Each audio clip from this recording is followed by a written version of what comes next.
Evangelho de Lucas, segundo Lucas, capítulo 14, vamos ler a partir do verso 25. Diz o seguinte: grandes multidões o acompanhavam e ele, voltando-se, lhes disse: se alguém vem a mim e não aborrece a seu pai e mãe e mulher e filhos e irmãos e irmãs e ainda a sua própria vida, não pode ser meu discípulo. E qualquer que não tomar a sua cruz e vier após mim, não pode ser meu discípulo. Pois qual de vós, pretendendo construir uma torre, não se assenta primeiro, para calcular a despesa e verificar se tem os meios para a concluir? Para não suceder que, tendo lançado os alicerces e não a podendo acabar, todos os que a virem zombem dele, dizendo: este homem começou a construir e não pôde acabar. Ou qual é o rei que, indo para combater com outro rei, não se assenta primeiro para calcular se com 10.000 homens poderá enfrentar o que vem contra ele com 20.000. Caso contrário, estando o outro ainda longe, envia-lhe uma embaixada pedindo condições de paz. Assim, pois, todo aquele que dentre vós não renuncia a tudo quanto tem, não pode ser meu discípulo. O sal é certamente bom, caso porém se torne insípido, sem sabor, como restaurar-lhe o sabor? Nem presta para a terra, nem mesmo para o monturo, esterco, lançando-no fora. Lançam-no fora. Quem tem ouvidos para ouvir, ouça. Só até aí, curva sua cabeça, feche seus olhos, vamos orar para que Deus fale conosco nessa noite. Senhor, mais uma vez nós nos colocamos e nos apresentamos diante de Ti, clamando por graça e por misericórdia, em meio a tempos tenebrosos e tão difíceis que se instalam à nossa volta, tanto na nossa nação como em todo o mundo. Mais uma vez nós clamamos para que o Senhor nos instrua. Como nunca nós precisamos aprender o que é ser seus discípulos, qual é o custo de ser um discípulo do Senhor, o que ser um discípulo do Senhor requer de nós, e só o Seu Espírito pode nos dar a condição de ser verdadeiros discípulos de Cristo. Só o Seu Espírito pode nos convencer de atitudes que temos há tanto tempo, de áreas da nossa vida que não são transformadas, as quais nós já vivemos de forma acomodada com cada uma delas. Só o Senhor, pelo Teu Espírito. Não é um homem, não é uma instituição, ninguém pode transformar e mudar o coração do homem, senão aquele que fez o homem, aquele que conhece o profundo e escondido, aquele que a sua palavra é uma espada de 2 fios, que penetra até o mais profundo da alma. Que o Senhor penetre por meio da Tua palavra até o mais profundo da nossa alma e nos transforma, não pela nossa força, não por palavras de sabedoria humana ou por capacidade de um homem, mas pelo poder do Teu Espírito, que transforma todas as coisas, que é o responsável por nos convencer do pecado, da justiça e do juízo. Mais uma vez nos fortalece, nos convence nessa noite, para sermos verdadeiros cristãos, verdadeiros discípulos de Cristo, dispostos a dar tudo o que o Senhor requerer de nós. É isso que nós Te pedimos em nome do Senhor Jesus. Amém. Em nossa época, na época que nós vivemos, principalmente no evangelismo ocidental, que é a parte do globo que nós pertencemos, falar de ser cristão, falar de igreja evangélica, se tornou algo muito fácil, e você falar que é um evangélico hoje em dia, é uma questão de status. São milhares de igrejas em nossa nação, são centenas de igrejas em cada cidade, nos estados passa dos milhares. O cristianismo então se tornou uma religião em ascensão, tanto é que você vê hoje muitos que se dizem cristãos, ocupando posições no poder legislativo, você vê presidentes usando muitas vezes dos evangélicos para angariar votos para si, você vê milhares de programas evangélicos, milhares de publicações evangélicas, enfim. Nós vivemos numa época então onde ser evangélico é algo totalmente normal, não é sinônimo de perseguição, principalmente para nós no Ocidente. Você vê hoje, existem artistas que se denominam evangélicos. Existem pastores que vão em programas seculares para levar as suas opiniões sobre a Bíblia ou sobre determinado assunto. Existem cantores gospels que vão nesses programas, que inclusive cantam em programas seculares. Essa é a realidade na nossa nação. Canais evangélicos, inúmeras programações voltadas para o entretenimento gospel. Enfim, é o que nós vemos a cada dia mais, tomando os canais, tomando toda a nossa nação. Em meio a esse grande crescimento, em meio a tudo isso, nós precisamos, quando nós analisamos esse crescimento, nós precisamos questionar, precisamos fazer algumas perguntas diante disso. Será que esse é o cristianismo verdadeiro que tem sido professado pelos milhares e milhões? Será que essa fé professada aos milhares é verdadeira? Será que o evangelho que tem sido pregado é verdadeiro? Hoje se implantou na maioria das igrejas evangélicas uma filosofia teologicamente definida como decisionismo. O que é o decisionismo? Vem um pastor, se coloca diante do público, diante da sua igreja, ou em campanhas evangelísticas, e ele sempre faz uma mensagem evangelística, e a partir daí ele vai fazer apelos emocionais. Se você não vier à frente, você vai para o inferno, venha para frente, você vai ter uma vida muito melhor do que antes. Essa espécie de apelo, e aí, ao final desse apelo, centenas de pessoas vão à frente, ou centenas de pessoas na frente dos seus aparelhos de televisão, vão então e começam a fazer uma oração. E a oração ela é sempre essa: Deus te ama, a mensagem é essa, aliás, Deus te ama e tem um grande plano para você. Você quer fazer parte desse plano? Aí a pessoa faz, claro que eu quero. Então ore comigo: Senhor, eu me arrependo dos meus pecados, e aceito o Senhor como Senhor, meu Senhor e Salvador, e peço que escreva meu nome no livro da vida. Pronto. Acabado essa oração, se a pessoa está numa igreja, eu já passei por isso inúmeras vezes, aí o pregador vai falar: olha para trás agora, você faz parte da família de Deus, você faz parte de um outro mundo, de uma nova realidade, e apresenta-se então esse cristianismo soft, esse cristianismo leve, esse cristianismo doce, esse mar de rosas, onde se promete uma vida e uma vida em abundância, com uma grande prosperidade nessa terra, que envolva todas as áreas. Quando nós analisamos a qualidade dessas decisões, você vai perceber que a maioria dessas pessoas que fizeram essa decisão por Cristo, que tomaram essa decisão de ir à frente, de aceitar a Jesus como seu Senhor e Salvador, vai passar pouco tempo, elas já não estão mais na igreja.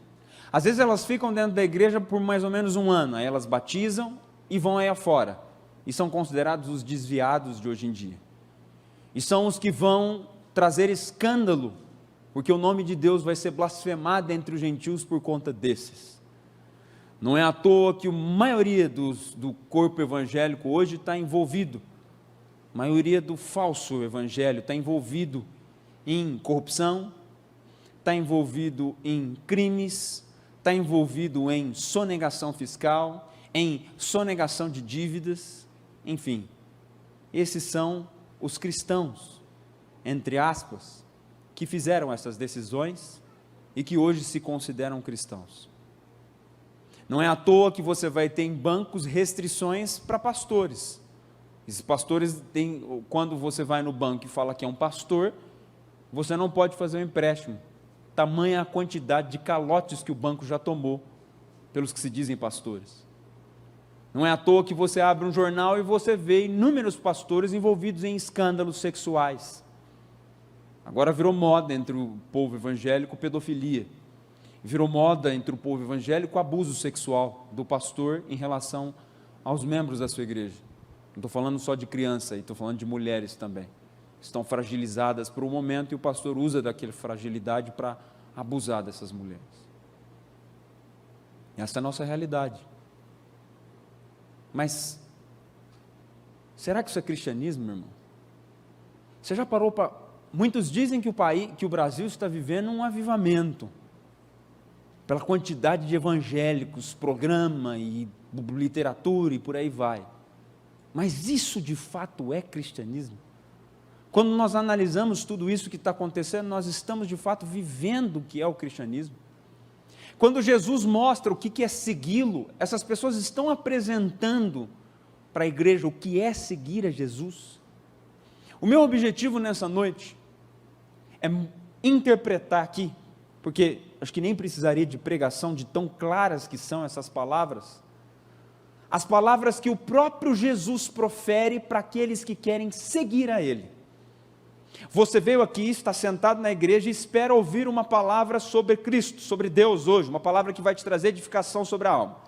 Imagine então que você está comigo nessa estrada. Jesus aqui, ele está caminhando para Jerusalém. E durante essa caminhada, muitas pessoas estão em volta dele, uma multidão se ajunta à volta dele. E ele vai começar a ensinar essa multidão. No meio dessa multidão, existem discípulos verdadeiros, mas no meio dessa multidão, também existem discípulos falsos. Ou seja, existem cristãos verdadeiros e cristãos falsos no meio dessa multidão. E agora, Jesus vai falar para estas pessoas o que significa segui-lo.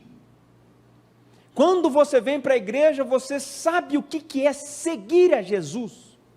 Você sabe o que é ser um discípulo de Jesus. Você sabe o custo que envolve ser um discípulo de Jesus. Ou você fez parte desse evangelicalismo pop cultural, que levantou a mão e aceitou Jesus e acha que o cristianismo se resume a essa decisão. Eu vou te provar hoje, pela própria palavra de Deus e pelo discurso do próprio Jesus, não é um apóstolo agora que está falando aqui, são as palavras do próprio Jesus, o que ele falou para uma multidão que estava querendo segui-lo. E ao final, você vai avaliar se de fato você é um verdadeiro discípulo ou se você não é. Se você não é, ainda cabe arrependimento para você. Se você é, vai reedificar a sua fé e reforçar você alguma das questões mais importantes que dizem respeito a ser um verdadeiro discípulo de Cristo. Vamos analisar agora se o próprio Jesus aceitava decisões impensadas, não calculadas sobre seguir Ele.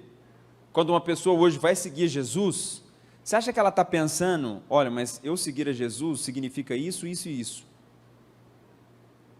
Graças a Deus, muitas das entrevistas de batismo que nós temos, algumas pessoas falam, eu não vim aqui antes, porque eu sabia que aqui não tinha conversa. Nós fizemos sábado agora, uma série de entrevistas de membresia, algumas de membresia, outras de batismo. E muitas pessoas, algumas pessoas disseram assim, eu não vim para essa igreja antes, porque a fama é de que aqui a questão é certa. De aqui vocês tentam fazer o que é certo. E como eu estava com a minha vida torta, eu não quis vir para cá. Vamos ver, pelas palavras do próprio Jesus, se quando uma pessoa fala assim, eu quero seguir Jesus, ela pode falar isso livremente, de qualquer maneira, sem pensar. Quando você vai montar uma empresa, você precisa sentar e fazer os custos, fazer os cálculos, levantar os cálculos. Primeiro você faz uma análise de mercado, para ver se aquele produto, aquele ramo que você vai mexer, de fato ele tem um interesse comercial. Segundo, você vai ver o quanto que você precisa investir para criar aquela empresa. Depois você vai começar a analisar se você vai precisar de funcionários, enfim. Ninguém monta uma empresa do dia para a noite, eu vou vender sapato hoje, dá na telha, amanhã eu saio comprando produto, já montei meu CNPJ e vou. Quem faz isso quebra em menos de uma semana. Quem monta uma empresa sólida, tem que sentar e avaliar os custos. Jesus requer a mesma coisa em relação a segui-lo. Vamos aprender então o que o texto diz. Você vai deixar aqui aberto em Lucas, capítulo 14, e vamos começar a ler do verso 25 e estudar cada um desses versos. Verso 25 diz: grandes multidões o acompanhavam e ele, voltando-se, lhes disse. Primeiro nós vamos entender, aqui está falando grandes multidões, mas beleza, acompanhavam ele para onde? Para onde Jesus está indo? Da onde ele vem? Para interpretar um texto, primeiro, se eu estou aqui no meio, eu não sei de onde vem, eu preciso voltar o texto para saber de onde Jesus saiu. E quando eu vou para Lucas capítulo 13, verso 22, diz o seguinte: passava Jesus por cidades e aldeias, ensinando e caminhando para Jerusalém. Por meio de Lucas capítulo 13, que é o contexto dessa passagem, nós aprendemos que Jesus agora ele está caminhando para onde? Para Jerusalém. E o que aconteceria com Jesus em Jerusalém? Jerusalém, ele marca o final do ministério de Jesus. Em Jerusalém, Jesus seria traído, seria perseguido, seria açoitado e por fim, ele seria crucificado, condenado à morte. O que esperava Jesus em Jerusalém são estas questões. É isso que aconteceria com ele. Seria traído por um dos seus discípulos mais achegados, que fazia parte dos 11, seria dos 12, seria depois perseguido por uma multidão, julgado e sentenciado à morte. Antes de ser levado para a crucificação, seria extremamente açoitado e ele sofreria uma grande violência. Depois ele terminaria na cruz, vertendo o seu sangue. Jesus então está caminhando para isso. E para quem pensa que Jesus não sabia disso, ele sabia. No verso 33 e 34 do capítulo 13, ele diz: importa contudo caminhar hoje, amanhã e depois, porque não se espera que um profeta morra fora de Jerusalém. Jerusalém, Jerusalém, que matas os profetas e apedrejas os que te foram enviados. Quantas vezes quis eu reunir teus filhos como a galinha junta os do seu próprio ninho debaixo das asas, e vós não o quisestes. Durante então a trajetória para Jerusalém, Jesus aqui ele tem certeza de que ele vai sofrer. Jerusalém é um caminho para o Calvário, é um caminho para a morte, é um caminho para a traição, é um caminho para a perseguição, é um caminho duro, é um caminho de sacrifício e sofrimento. E durante essa trajetória que ele vai para Jerusalém, multidões acompanham ele, muitas pessoas. E durante essa trajetória, ele aproveita a sua jornada para ensinar quem está em volta dele. E todas as vezes, então, quando você vai ler Lucas, do capítulo 13 em diante, você vai perceber, Jesus está nessa trajetória. Ele está caminhando para Jerusalém. Onde ele vai parar, a jornada dele é certa, e tudo o que acontece, ele está nessa trajetória. Então, todo o texto de 13 em diante deve ser interpretado com luz ao sofrimento, à crucificação, que é onde ele vai terminar. Ele vai falar aqui no decorrer do capítulo 13, para aqueles que estavam à volta dele, para a multidão, que eles precisavam se esforçar para entrar pela porta estreita, porque muitos vão procurar e não vão poder, como está escrito no verso 24.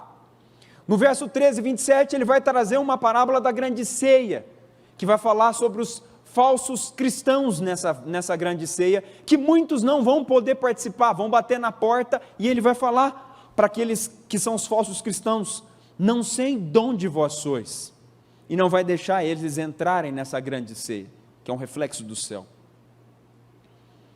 Então aqui, nessa trajetória, ele já está trazendo vários versos, vários ensinos graves e severos alertas para aqueles que estavam acompanhando ele, dizendo de uma porta estreita, de um caminho apertado, que os falsos que fingem ser cristãos não vão entrar.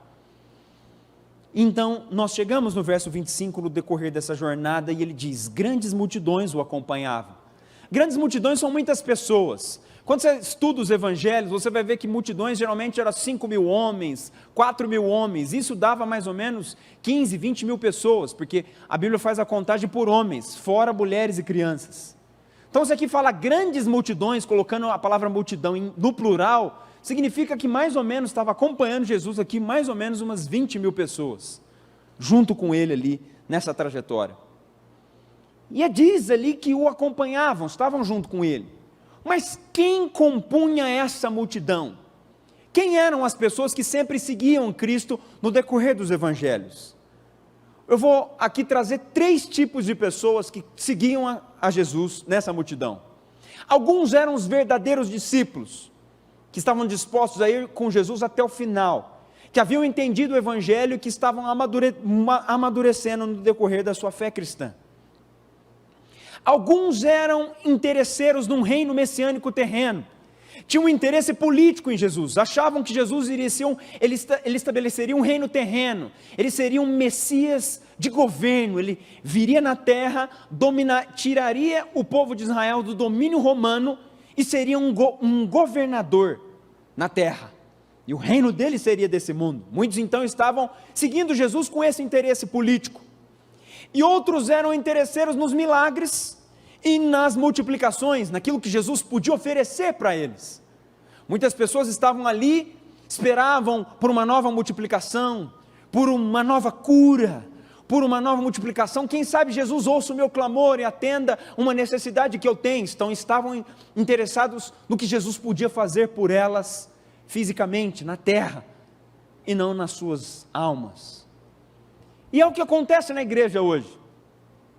Existem pessoas na igreja que são os verdadeiros discípulos, que vêm na igreja para crescer em santidade, crescer em amor, crescer em piedade. A cada dia eles oram cada vez mais para cumprir o que a Bíblia diz sobre amar o Deus sobre todas as coisas, e amar o próximo como a ti mesmo. Mas existem na igreja aqueles que estão aqui dentro pelos interesses. Alguns estão na igreja para serem ajudados, para receberem ajuda dos irmãos que têm uma condição um pouco melhor, e eles se instauram dentro da igreja para receber essa ajuda, estão interessados também naquilo que a igreja pode oferecer para eles, e esses também vêm na igreja muitas vezes para buscar um milagre, para buscar uma multiplicação financeira, para buscar uma mudança na sua empresa, uma mudança na sua vida, estão aqui para avançar de vida, para buscar um relacionamento. Esse é sempre o público que vai compor a vida cristã. A árvore que dá fruto e a árvore que não dá. A ovelha e o bode. O joio e o trigo. O verdadeiro cristão e o falso cristão. E o interessante é que esses que eu estou te falando, é sempre uma realidade não comparando com o mundo. Essas sempre são questões que Jesus compara com pessoas dentro da igreja. Verso 26, ele vem dizer: se alguém vem a mim e não aborrece a seu pai, mãe, mulher e filhos, irmãos e irmãs e ainda a sua própria vida, não pode ser meu discípulo. Se alguém vem a mim, no sentido de querer ser seu discípulo, quantos não vêm a Cristo?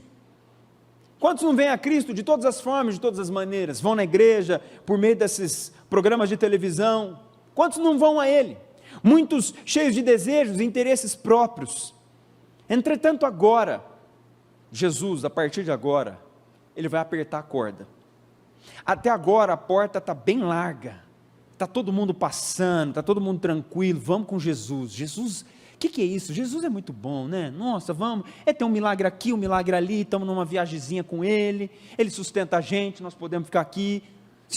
Se faltar comida, Ele vai alimentar, Ele tem compaixão de nós, olha que coisa boa, que coisa agradável, e vai a multidão, junto com Jesus, a porta está bem larga, o caminho está espaçoso, está uma beleza. A partir de agora, Jesus vai falar o seguinte: vocês querem ser meus discípulos?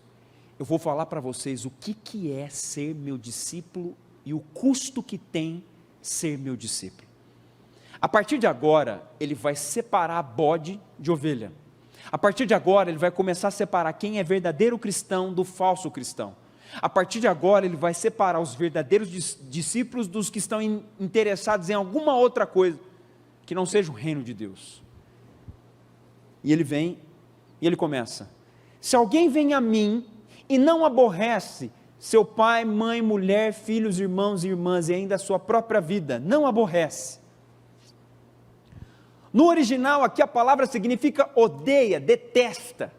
Mas será que Jesus está querendo realmente dizer que tem que detestar o pai, mãe, mulher, irmãos, filhos, mulher. Tem uns que aí até torcem, né? Vai, pastor, fala isso aí que eu já libero até na minha alma aqui.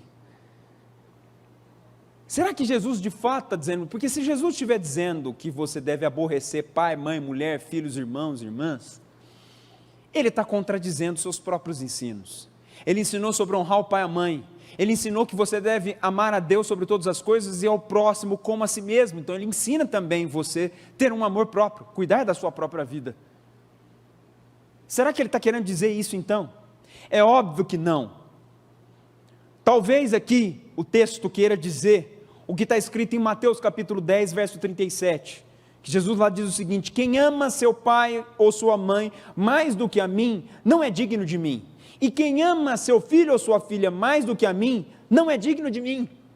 Amar mais do que um outro, na linguagem inclusive do Antigo Testamento, era odiar outra pessoa. Existem passagens no Antigo Testamento, por exemplo, como Gênesis 29, do 30 ao 31, que mostram isso. Amando um e odiando o outro. Era uma forma de dizer, amando um mais do que o outro. Não significa odiar propriamente. Então o que Jesus está querendo dizer aqui com essa questão? Não aborrece seu pai, mãe, mulher, filhos, irmãos e irmãs. Jesus aqui então, ele estava querendo dizer o seguinte: que o amor e o compromisso com Deus deve estar em primeiro lugar na sua vida, devendo ele prevalecer sobre qualquer ser humano nessa terra. Conflitos com o verdadeiro evangelho vão surgir e você, como discípulo de Cristo, honrará acima de todas as coisas. O que Jesus está querendo mostrar aqui é o seguinte: às vezes, por você ser cristão, você vai ter oposição com a sua esposa, se ela não pertence ao reino de Deus e você tem problemas porque a sua esposa é uma incrédula. Com o seu marido, porque ele ainda não se converteu, e você vai ter conflitos por conta do evangelho. Com o seu filho, com os seus pais. Vários desses conflitos vão surgir quando você se torna um verdadeiro discípulo de Cristo. O que Jesus está querendo dizer é o seguinte: você não pode amar mais a sua família, sua esposa, irmãos, irmãs, mais do que a Cristo. O compromisso com Cristo está acima de todas as coisas. Tanto é que quando nós sempre falamos sobre a sua ordem, no que diz respeito à sua vida, primeiro, Deus. Segundo lugar, o seu casamento. Terceiro lugar, os seus filhos. E quarto lugar, o seu trabalho, e por aí vai. Mas primeiro é sempre Deus. Deus sempre deve estar em primeiro lugar. Então o que Jesus está ensinando é o seguinte: primeiro, o verdadeiro discípulo ama Deus sobre todas as coisas. Ele ama a Deus mais do que as pessoas que ele deve mais amar nessa terra. Com quem você tem vínculo maior, sentimental nessa terra? É óbvio. É com a sua esposa, é com os seus filhos, é com os seus irmãos, irmãs, é com o pai. É claro, existem alguns problemas, muitas vezes familiares, mas as pessoas que você nutre maior carga sentimental são essas pessoas na terra. E Jesus põe bem elas no requisito do discipulado. E ele fala o seguinte: olha, quer ser meu discípulo? Primeira coisa que você precisa entender: você precisa me amar mais do que as pessoas que você vai mais amar na face da terra. O verdadeiro discípulo de Cristo jamais negociará a verdade do evangelho. Ele fará de tudo para praticar cada palavra que Jesus ordena que ele pratique. Conflitos vão surgir. No início da minha conversão, quantos conflitos que eu não tive dentro da minha casa? Quantos conflitos? Eu tive conflitos dentro da minha casa. Por quê? Porque Deus estava transformando meu coração, me levando a um nível de maior consagração, de maior piedade. E muitas vezes eu fui mal entendido pelos meus pais.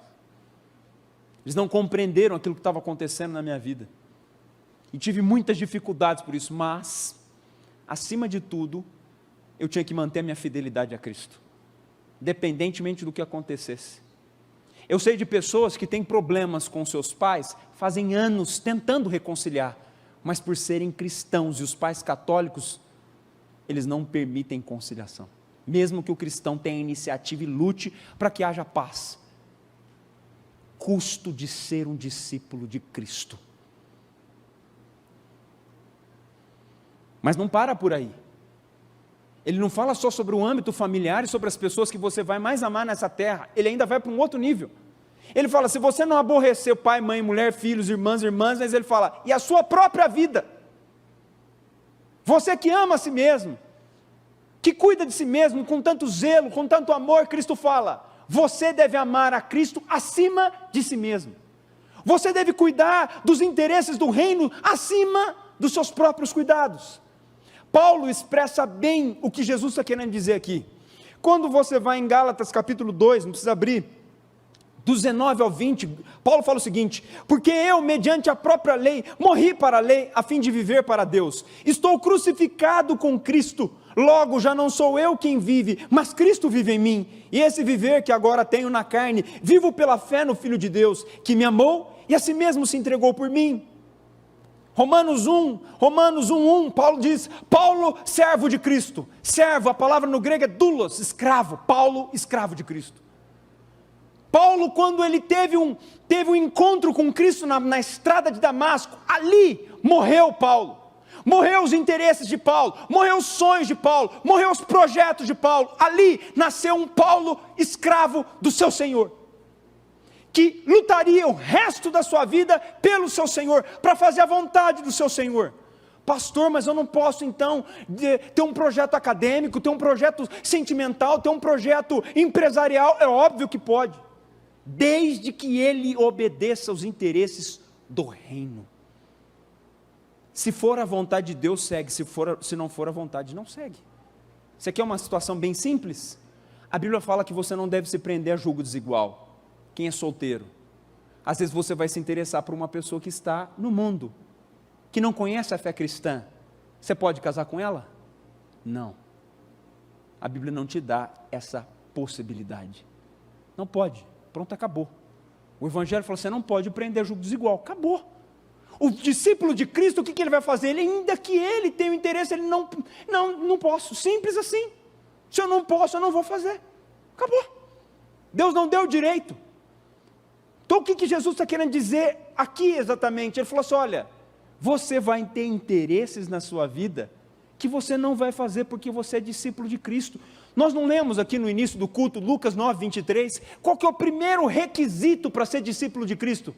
Aquele que vem após mim, negue-se a si mesmo. O que é negar a si mesmo, irmão? Negar a sua vontade, negar o seu querer. Quantas vezes você vai ter desejos que às vezes são contrários à palavra e aos interesses do reino? Simples, o discípulo não faz. Simples. Existem locais que os cristãos não podem frequentar. Por quê? Porque vão contra os interesses do reino. Simples. Um homem e uma mulher que não sejam casados, vamos pôr, eu sou casado, eu não posso estar num local com uma mulher que não seja minha mãe ou minha irmã, sozinho, se não com minha esposa. Por quê? Por causa dos interesses do reino. É lícito, pronto, não posso. Muitas questões então na sua vida você vai estar restrito por ser um discípulo de Cristo. Deus não permite que você ande dessa maneira. Por quê? O discípulo, ele não ama a sua própria vida. Quando você ama a sua própria vida, é assim, ó. Você não pode, mas eu quero. Eu vou fazer. Não pregou aqui algum tempo atrás sobre pragmatismo? Pragmatismo é totalmente contrário a ser um discípulo de Cristo. O discípulo de Cristo, ele não tem vontade própria. Suas vontades, todos passam pelo crivo da palavra. A palavra aprova, pronto, eu posso fazer. Se a palavra não aprova, eu não posso, acabou. Não tem negociação. Não tem não, mas isso é uma interpretação, não, a palavra está sendo clara, não pode, acabou. A condição de ser discípulo é praticamente essa, perder o interesse próprio. Paulo diz isso, estou crucificado com Cristo. Quando Paulo teve encontro com Cristo, pronto, ali ele morreu. O que é ser crucificado com Cristo? Ele morreu com Cristo lá na cruz, acabou. Tanto é que ele vai dizer, para mim o viver é Cristo e o morrer é lucro, para ele não tem mais interesse na terra. Quantas pessoas que têm empresa e só negam imposto para ter um lucro na empresa? Está errado, irmão. Isso não é ser discípulo de Cristo. Você vai ter que pagar imposto, vai ter que ter uma vida mais humilde. Por quê? Porque você é um discípulo de Cristo e tem que negar a si mesmo. Se você agir de forma contrária, olha, infelizmente, eu vou ter que dizer para você o que Jesus disse aqui no verso 26. Não pode ser meu discípulo. Pronto, acabou. Não é o Cunha, pastor Cunha que está falando isso, é o próprio Cristo. se não aborrece a própria família, mãe, pai, filhos, irmãos, irmãs, e a própria vida, não pode ser meu discípulo. Ser discípulo de Cristo implica em não fazer a sua vontade, se ela não estiver de acordo com a palavra de Deus. Não tem nada de radical aqui, meu irmão. Eu estou lendo o texto, se eu der isso aqui para minha filha de 6 anos de idade, ela lê dessa maneira. Não tem outra interpretação. É simples o texto. Jesus aqui, o que ele está fazendo então, Jesus? Jesus está desanimando os falsos seguidores e discípulos. Se você não tiver essa condição no seu coração, de amar a Deus acima de todas as coisas, ele está falando, não pode ser meu discípulo. Jesus está desanimando os interessados. Você imagina se isso for feito na hora de uma pregação evangelística? Você quer vir? Quer vir, né? Vem para Jesus. Só que para vir para Jesus, você precisa entender o seguinte, você vai ter conflito. Você não vai poder mais amar a sua própria vida acima de Jesus. Tem certeza que você quer vir? É bem isso que Jesus está fazendo. Está lá a multidão, vamos com o mestre, que beleza, até agora é pão, peixe, é milagre, a gente levantando, morto ressuscitando, vamos mestre, que beleza mestre. O mestre, chega de brincadeira agora, vocês querem fazer parte do meu reino? Quer ir para onde eu vou? Quer ir para o céu que eu prometi construir com o meu sangue? Vocês querem? Então tem que cumprir esse requisito aqui. Não é à toa, João capítulo 6, verso 66 diz o seguinte, e muitos dos seus discípulos já não estavam mais com ele. O discurso de João 6 é o seguinte, se não comer da minha carne e beber do meu sangue, não pode ser meu discípulo. Não tem a vida eterna. Muitos dos discípulos estavam ali com Jesus, andando com ele, sendo fiel a ele. Quando ele falou isso, foram embora. É o famoso ato que Jesus vira para os 12. Vocês vão também? E Pedro diz aquela frase, o que fazer? Para onde ir? Se só tu tens as palavras de vida eterna. Continuando aqui, verso 27. E qualquer que não tomar a sua cruz e vier após mim, não pode ser meu discípulo. Pode ver, Jesus, todo momento aqui, ele está falando quem não pode ser seu discípulo. O verso 26 mostrou que as pessoas que não têm essas características, que não estão dispostas a pagar esse preço, não podem ser seus discípulos. Ele vai dar uma outra condição agora. Qualquer que não toma a sua cruz e vem após mim, não pode ser meu discípulo. O que é não tomar a cruz? A cruz, para Jesus, e na época de Jesus, no contexto cultural do texto, a cruz era um método romano de execução, e o condenado tinha que transportar publicamente um pedaço dela até o local da sua execução, extremamente humilhante.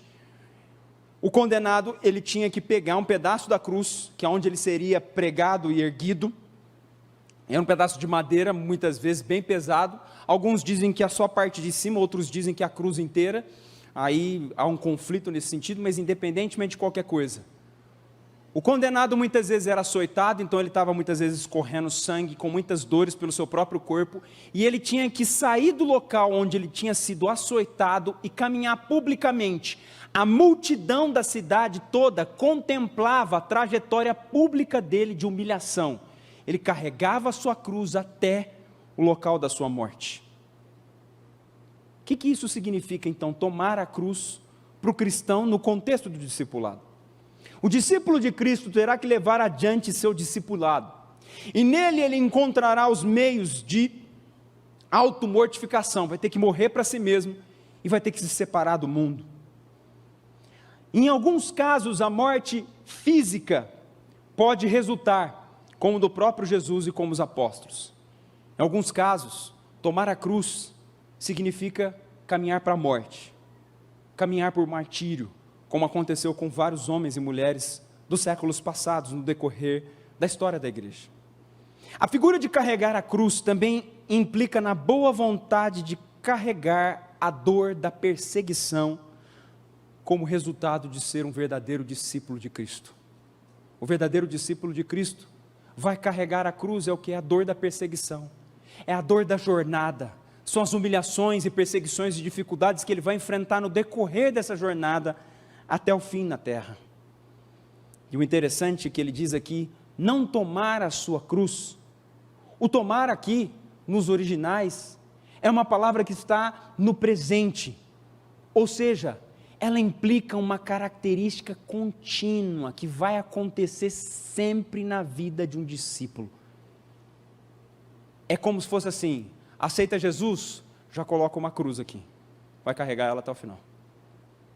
Ele vai te ajudar a carregar ela, mas você vai ter que carregar ela até o final. E ele diz: não toma a sua cruz e vier após mim. O que é vier após mim? Seguir as minhas pisaduras, não importa por onde elas levem. E sabe o que é interessante?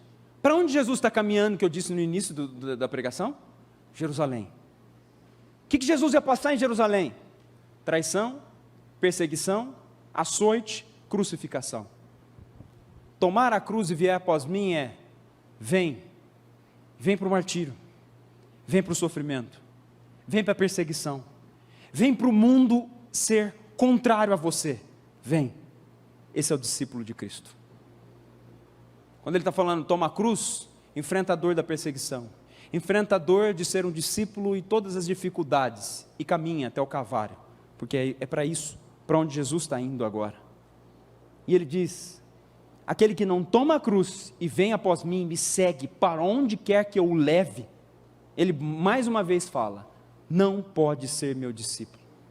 Mais uma vez Jesus desanimando os seguidores, se eles não tiverem essa condição de seguir a Cristo, independente do custo que isso envolve, das consequências que essa decisão pode implicar, não pode ser seu discípulo. Deixa eu te explicar aqui um pouco dessa questão aqui. Por exemplo, nós falamos aqui de duas características bem específicas do discipulado. Estamos vivendo um momento de pandemia. Muitos não vêm na igreja por conta de medo de vir. Eu preciso dizer para essas pessoas: ser cristão vai implicar em sacrifício. Ser cristão vai implicar em correr risco. Quantos homens e mulheres que não evangelizam nos hospitais e todos os dias têm que lidar com inúmeras doenças para entrar dentro dos hospitais para evangelizar? Quantos pastores que no meio dessa pandemia tiveram que visitar membros com problemas, inúmeros problemas, e tiveram que correr o risco? O que eu preciso que você entenda é que ser cristão implica em correr risco. Ser cristão implica em fazer sacrifício. Sacrifício dentro da Bíblia é regra para quem quer seguir a Cristo. Eu quero ser discípulo de Cristo, então saiba de uma coisa: você vai ter que sacrificar a sua vida, simples assim. Não tem outro meio de seguir Jesus, não tem um caminho leve, um negócio, um mar de rosa, muito bonito, muito legal, não, o próprio Jesus disse: no mundo tereis aflições, mas tende bom ânimo, eu venci o mundo. Vai ter aflição, vai ter problema, vai ter dificuldade financeira, vai ter problema de saúde, tudo isso é normal na nossa vida. Ainda que nós estamos vivendo um momento difícil, como esse, temos uma crise de saúde e uma crise econômica, mas para o discípulo de Cristo isso é normal. Se amanhã, meu irmão, o governo, nós mudarmos, o mundo, o Brasil, ele não é mais uma democracia, ele virou um estado totalitário, não pode mais Bíblia, não pode mais culto. Pela atitude que eu tenho visto de alguns, eles não vão pregar nunca mais. Eles vão ter medo. Não, eu não posso. Vai que o Estado me pega e me prende. Na parte oriental do planeta, é normal cristãos serem presos, perderem suas propriedades, perderem as suas famílias, para viverem o Evangelho, para serem discípulos de Cristo. Nós deveríamos ter a mesma característica dos apóstolos. Vai ler Atos. Pedro e João saem para pregar. Os fariseus, os mestres das sinagogas, pegam eles, eles não vão pregar, açoitam eles, batem neles. Naquela época era 40-1, varada, doía muito, alguns perdiam até o controle intestinal, pediam um controle sobre o intestino, acabavam defecando, tamanha era a dor das varadas. Sabe o que acontece quando eles acabam de ser açoitados?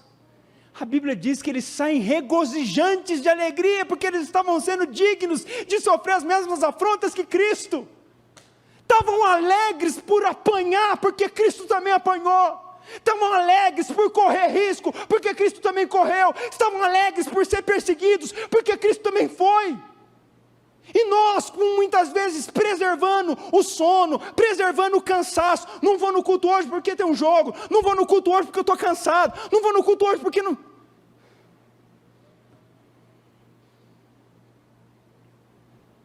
Não é eu que estou sendo severo aqui. O próprio Jesus disse, não pode ser meu discípulo.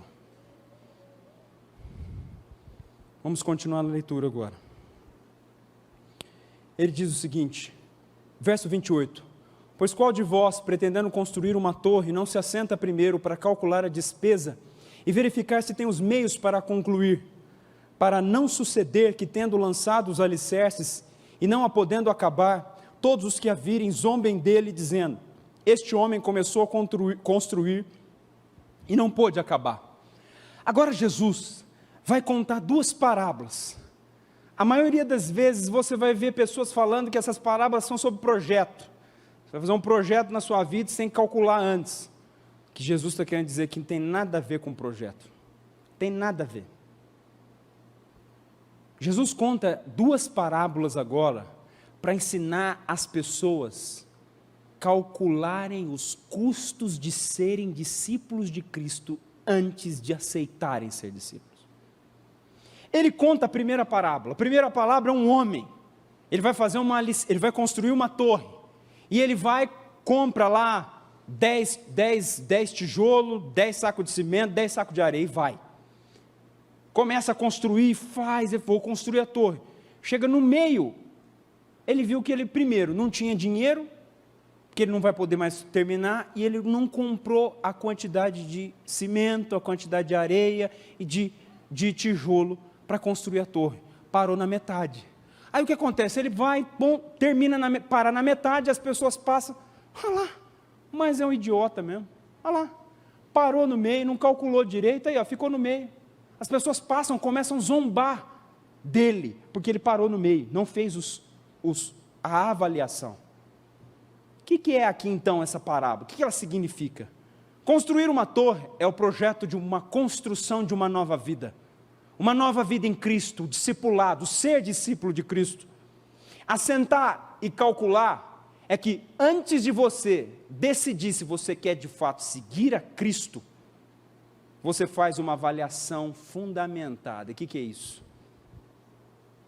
Eu quero ser discípulo de Cristo? Sim.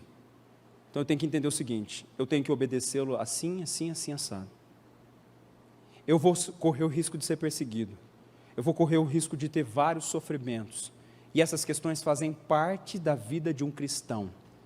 E ele não pode recuar. Antes de eu tomar a decisão, eu avalio o que é ser um discípulo de Cristo e o que é viver a minha vida do jeito que eu quero. Eu avalio. Verifica se tem os meios para concluir. O que é isso? Ele deve avaliar se está pronto para assumir esse compromisso pessoal e o sacrifício requerido para seguir a Jesus. Uma aceitação, eu aceito ser discípulo de forma desleixada, irreverente, sem analisar dos votos sagrados do que é um discipulado e das responsabilidades, demonstra uma falta de entendimento e uma desconsideração pela seriedade que é ser um discípulo. Verifique sempre de forma honesta e justa o que você vai ter que desistir para se tornar um discípulo de Cristo. Não a podendo acabar, todos os que a virem zombem dele. A falta de avaliação vai terminar nisso aqui. Quando uma pessoa vem para Cristo, aí ela vem, faz aquele apelo, ela vem, aceita Jesus, tal, vai, batiza, porque hoje em dia é assim também, batiza de qualquer jeito. Aí batiza e tal, sai. Aí passa 2 meses, ela está envolvida em rolo, trambique, está no mundo, não quer mais saber de igreja, não vem mais em culto, não quer mais compromisso com nada. O que isso resulta? Resulta no nome de Deus ser blasfemado entre os gentios por causa desses. O nome de Deus está sendo blasfemado por causa de falsos cristãos. Pessoas que não pensaram o que era ser discípulo de Cristo. É zombaria. envolve também a perda eterna do envolvido, vai se perder eternamente. Envolve embaraço e um falso testemunho para a igreja como um todo. Esse fulano, esse cara que está te roubando aí, esse que não te paga, é lá daquela igreja lá, que eles falam que eles são sérios, ele é de lá. Olha aí como a igreja é atingida como um todo, e o detalhe, não é a placa da igreja evangélica do Calvário que é atingida não. Quem é o cabeça da igreja? Cristo. O mau testemunho desses homens e dessas mulheres não está afetando mim, pastor Paulo, ou os pastores que existem na face da terra, que tentam conduzir suas igrejas de forma bíblica, está afetando o nome de Cristo, porque Ele é o cabeça da igreja, Ele é responsável por trazer as direções e a condução da igreja cristã, é Ele que está sendo afetado com o falso testemunho desses. É uma oportunidade para o inimigo das nossas almas, Satanás, blasfemar contra o reino de Deus, e facilita também que os mundanos e os incrédulos duvidem das verdades do evangelho. Isso aqui, não era o fulano que abandonou o crime? O que ele está aqui fazendo? Isso aí faz parte, esses pastores mesmo, isso é pura balela, a igreja usada é para ganhar dinheiro, isso não existe transformação de vida. É assim que o mundano diz, por causa desses. E aumenta a probabilidade que muitos se percam. Pessoas dentro da igreja que veem um mau testemunho desse que veio e foi, se estão num momento de fraqueza também podem seguir o mesmo exemplo, fraquejarem na fé e seguirem o mesmo caminho. É isso que acontece, zombaria para o reino de Deus. Verso 31 e 32, ou qual é o rei, que indo para combater outro rei, não se assenta primeiro para calcular se com 10.000 homens poderá enfrentar o que vem contra ele, com 20.000, caso contrário, estando o outro ainda longe, envia-lhe uma embaixada, pedindo condições de paz. Agora Jesus conta uma outra parábola na sequência, para ensinar, para dar a mesma ideia. Ele vai contar uma parábola de um rei, que sai para a guerra, e ele tem 10.000 homens, mas o rei que ele vai batalhar contra, tem 20.000, e ele não calcula, ele vai para a batalha, vamos lá, vamos destruir o outro reino, mas aí no meio ele, peraí, eu estou com 10.000 aqui, ele tem 20, vou perder. Aí no meio da batalha, antes de chegar na batalha, ele já manda uma comitiva, escolhe uns 5, 6 homens, manda lá, vai lá e fala, pede para ele condição de paz. No final, o que ele vai terminar? Escravo. Por quê? Toda batalha, você vê aí na história, quando tinha uma batalha era para conquistar a propriedade e para adquirir o direito sobre outro povo. Então esse rei aqui no final, que foi iniciar essa batalha, ele vai se tornar um escravo do outro rei. Por quê? Porque ele foi incitar um outro rei para uma batalha, ele vai perder sua propriedade, vai perder seus direitos, por não ter feito o cálculo correto. Combater o outro rei, o que significa isso aqui? O discipulado implica numa batalha. Quando você vai se tornar um discípulo de Cristo, você vai ter uma batalha contra o eu, você mesmo, seus desejos, sua carne, sua vontade carnal, caída, implicada pelo pecado.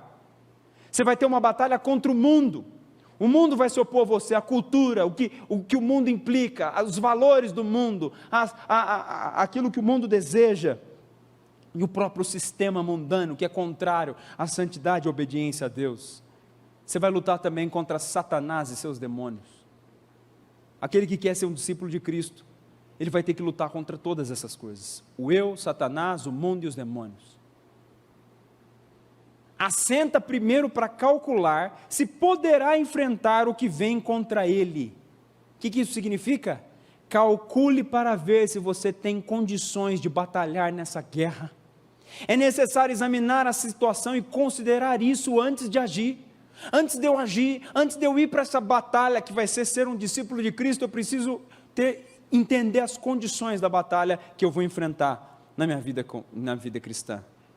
E o final é esse verso 32 que diz, caso contrário, estando o outro ainda longe, envia uma comitiva, uma embaixada, pedindo condições de paz. Implica em se sujeitar ao outro sistema e ser escravo desse sistema. O discípulo de Cristo, que faz essas decisões impensadas, que esses pastores vêm, falam, vem, decide por Cristo, vem ser discípulo de Cristo, mar de rosa. Amanhã ele abandona o Evangelho, e ele se torna escravo do mundo e de Satanás, por uma decisão impensada em relação a Cristo. Verso 33. Assim, pois, todo aquele que dentre vós não renuncia tudo quanto tem, não pode ser meu discípulo.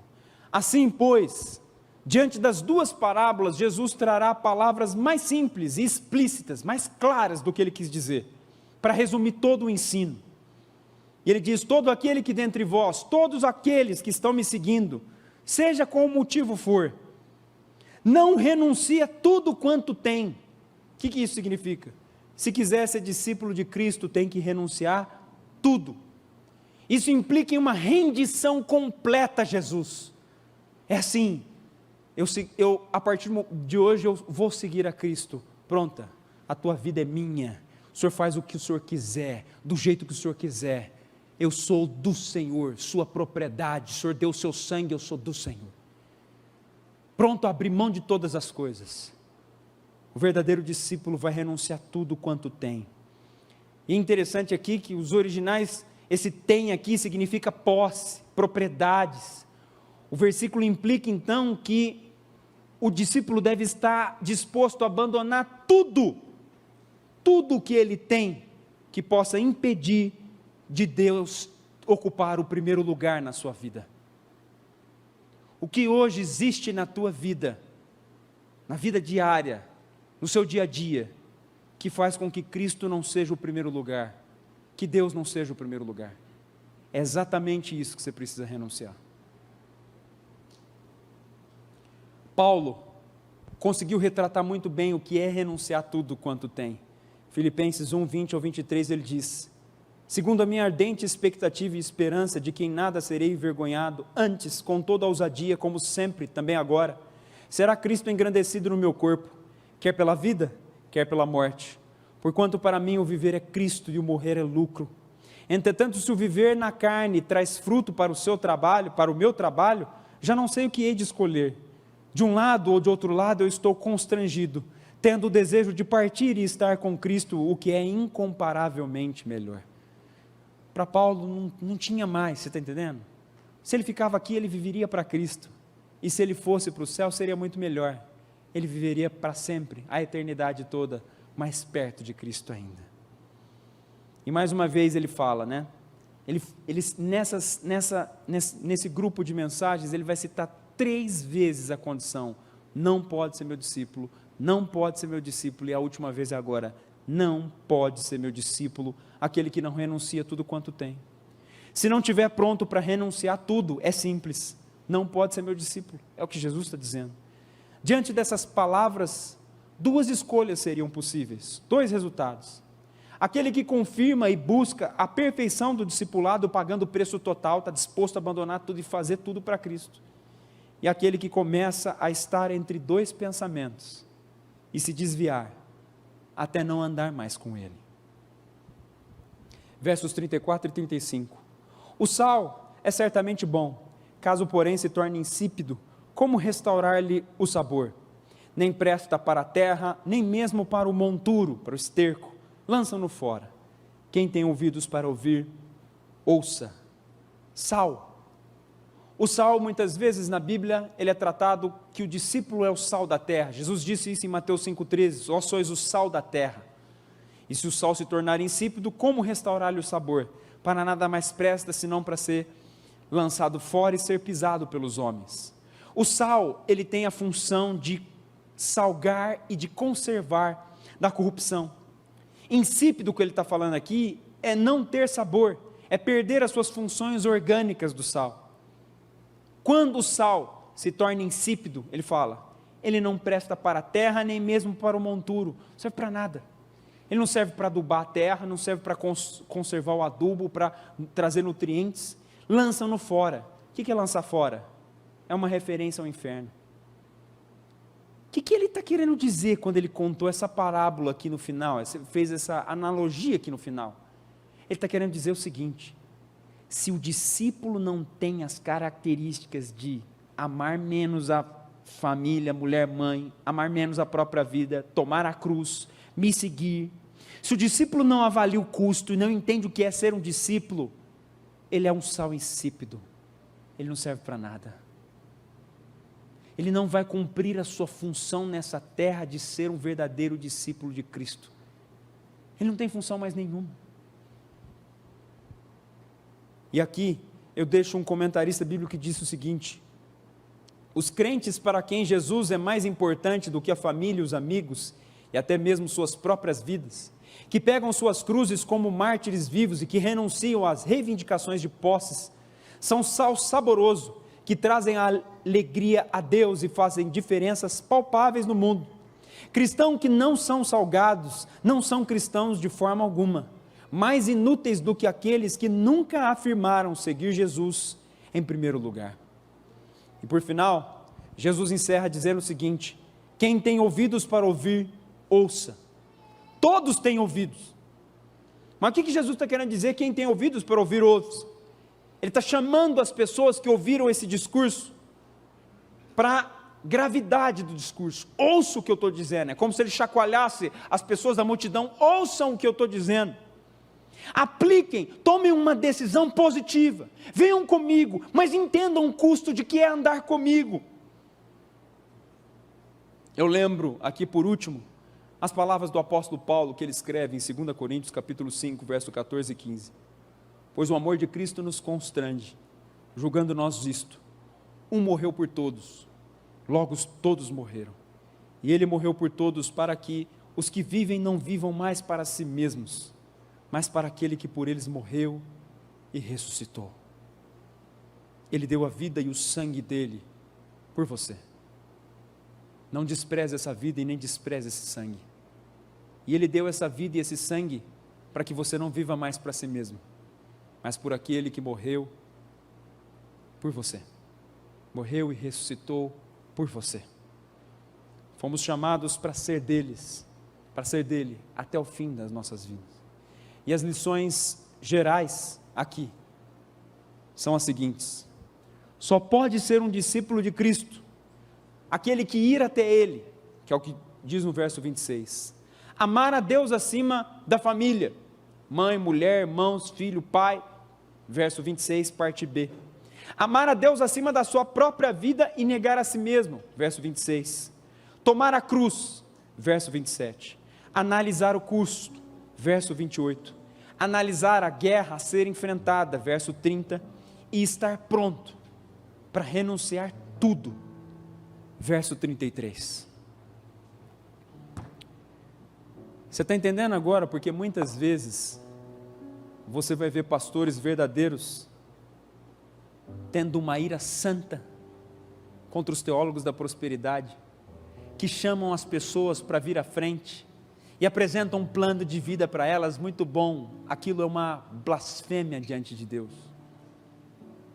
Deus está sentado no seu alto e sublime trono e Ele bufa das suas narinas com ira contra essas atitudes, porque elas não representam as suas palavras, elas não representam o que é segui-lo. Seguir a Jesus implica em analisar cada um desses pontos que Jesus falou e falar assim: mestre, eu estou disposto a viver essa vida de sacrifício pelo Senhor. O Senhor se sacrificou para mim, para que eu viva esse sacrifício para o Senhor.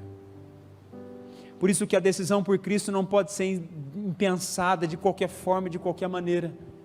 Cristo nos chama para o Calvário, para a cruz. O convite de Cristo é: vem morrer comigo, vem sofrer comigo, vem dar a sua vida para mim, vem.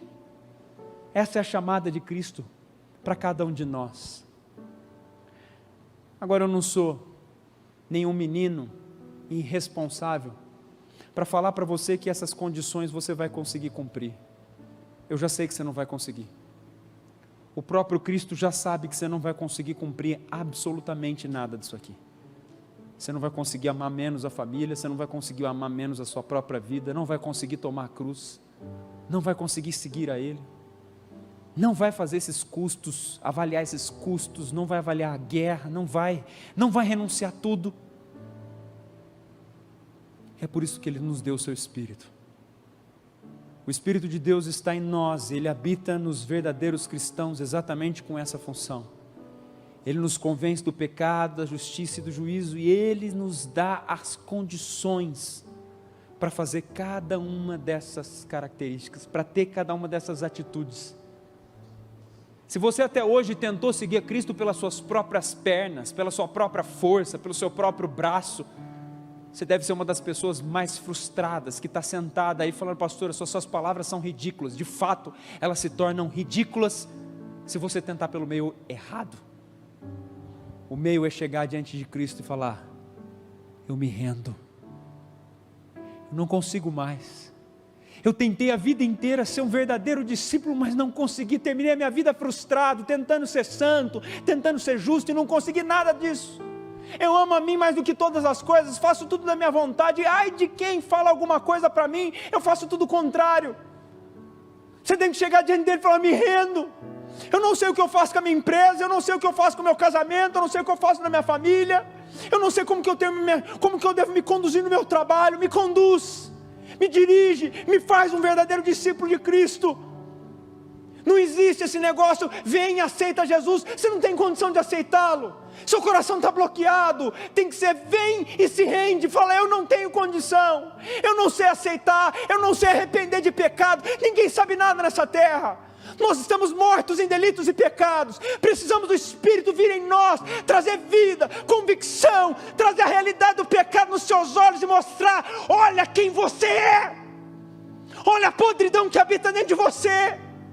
E mostrar para você: chega, não confia no teu braço, não confia na tua carne, que a última coisa que você vai fazer é terminar no céu confiando no seu braço e na sua carne.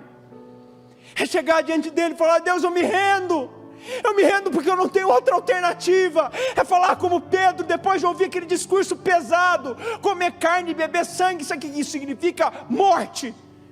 Pedro olhou para Cristo: peraí, mestre, o que fazer? Para onde ir? Se só tu tens as palavras de vida eterna. Só Ele, meu irmão, tem as palavras de vida eterna. Ao mesmo tempo que olhamos para o mundo e olhamos para essas palavras: nossa, pastor, é muito difícil. Mas, meu irmão, o carro, a propriedade, o relacionamento nesse mundo é temporal. 80, 90, 100 anos, e olhe lá, se você chegar nessas idades, é temporal. O que Ele oferece para você é eterno, é por toda uma eternidade com Ele para sempre. Lá não tem dor, não tem pranto, não tem choro, não tem pecado, não tem mais nada. Lá eu sou 100% dEle, não quero mais nada, quero só Ele tomando e irradiando dentro do meu coração, e vivendo a eternidade para glorificar e honrar o nome dEle. É para isso que nós somos chamados. Você está entendendo como todas as coisas do mundo agora se tornam irrisórias?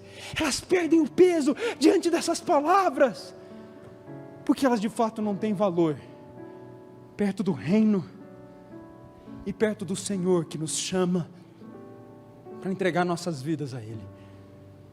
Se você não fez isso até hoje, você vai fechar os seus olhos agora e vai fazer. Você pode até orar: Deus, talvez eu não tenha entendido ao certo o que esse pastor quis dizer nessa noite. Talvez eu não tenha entendido as palavras que ele quis trazer essa noite. Mas de uma coisa eu sei: eu preciso do Senhor. Eu quero me tornar um verdadeiro discípulo de Cristo. Eu quero me tornar um homem, uma mulher que vai caminhar com o Senhor todos os dias dessa terra. Eu quero ser um homem e uma mulher que vai honrar cada palavra, que vai estar disposto a abandonar tudo, a renunciar a todas as coisas para caminhar contigo. Eu quero ser esse homem, eu quero ser essa mulher, eu quero ter essa vida. Se você algum dia fez uma decisão impensada e tem uma ideia totalmente equivocada do que é cristianismo, hoje Cristo te trouxe a realidade. Mas sabe por que Ele te trouxe a realidade? Porque Ele vai te dar condições de viver dessa forma. Ele vai te dar condição de ser um verdadeiro discípulo, de honrar o seu nome, de renunciar tudo quanto tem e viver para Ele, 100% para Ele. É para isso que Ele nos chama. Senhor, tem compaixão de cada um de nós, Senhor. A nossa carne, ela se opõe ao nosso espírito.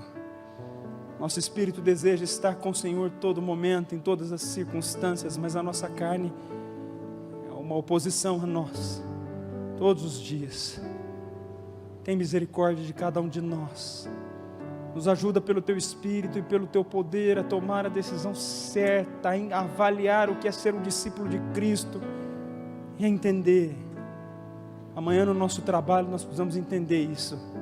Ser discípulo de Cristo é sacrificar, é não rir de certas piadas, é não participar de certos comentários e de certas atitudes.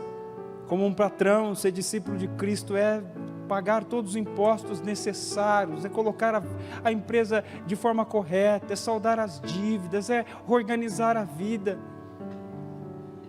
Ser uma esposa cristã, discípula de Cristo, é respeitar o marido, é cumprir os deveres que Deus determinou na sua palavra, é ser uma mulher de Deus que vence a impiedade do marido pelo testemunho de uma mulher santa, com espírito quieto e tranquilo, que é agradável diante de Deus.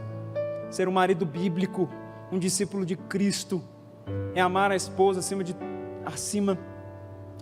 de amar ao ponto de dar a vida, amar ao ponto de cuidar, de instruí-la como cabeça, instruí-la espiritualmente, não irritá-la, tratá-la com amor, com carinho. Assim que é ser um discípulo de Cristo. Nos ensina pelo Teu Espírito e nos dê condições pelo Teu Espírito a ser verdadeiros discípulos de Cristo, Senhor. Faz isso pelo Teu poder e pela Tua graça. É o que nós Te pedimos, Senhor. Inscreva-se no novo canal da Igreja Aliança do Calvário no YouTube. Ricos conteúdos, aulas de EBD, exposições bíblicas e práticas das confissões históricas batistas, curso de Teologia Confessional Batista Reformado. Igreja Aliança do Calvário, novo canal no YouTube. Inscreva-se.